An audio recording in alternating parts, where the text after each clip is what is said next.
গল্পের নাম ছায়ার খুনি। ধরন সাইকোলজিক্যাল হরর থ্রিলার।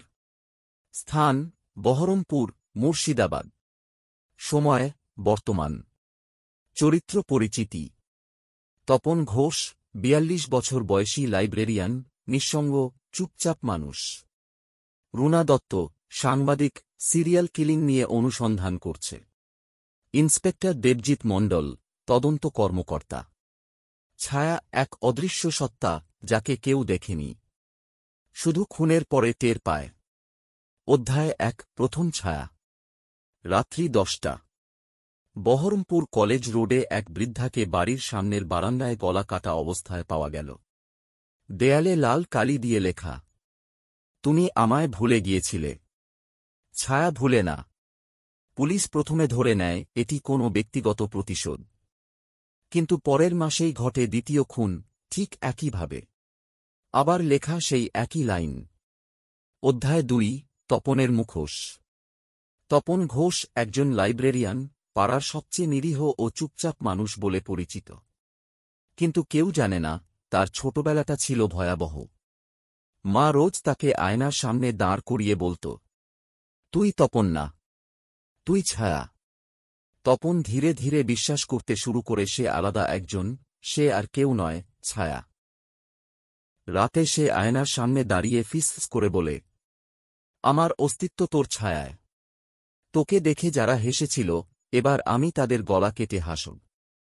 অধ্যায় ৩, সাংবাদিকের খেলা। সাংবাদিক রুনা দত্ত খুনগুলো নিয়ে গবেষণা করতে গিয়ে খুঁজে পায় প্রত্যেক ভিকটিম ছিল সেই স্কুলের শিক্ষক বা কর্মী যেখান থেকে এক তপন নামের ছাত্রকে মানসিক ভারসাম্যহীন বলে তাড়িয়ে দেওয়া হয়েছিল।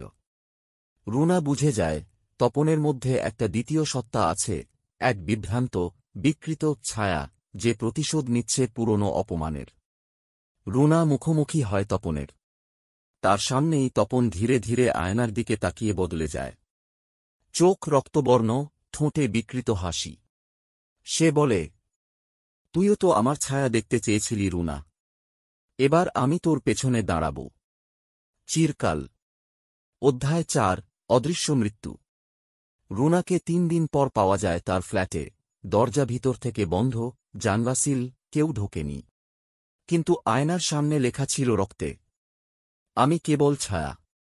খেয়াল কর, তুমি কখনো একা ছিলে না। শেষ দৃশ্য: ইন্সপেক্টর দেবজিৎ তপনকে গ্রেপ্তার করে। সে চুপচাপ বসে থাকে থানার ভেতরে, হাসে। থানার সিসিটিভিতে দেখা যায় মাঝরাতে তার সেলের আয়না থেকে কিছু একটা বেরিয়ে আসে। একটা ছায়া। তপনের গলা নিজে থেকে কেটে যায়, যেন কেউ তাকে ছায়ার মতো আক্রমণ করেছে। উপসংহার: সব খুনি মানুষ নয়, কেউ কেউ ছায়া হয়ে বেঁচে থাকে। আয়নায় তাকিয়ে থেকো না বেশি, হয়তো সে এখনও তাকিয়ে আছে।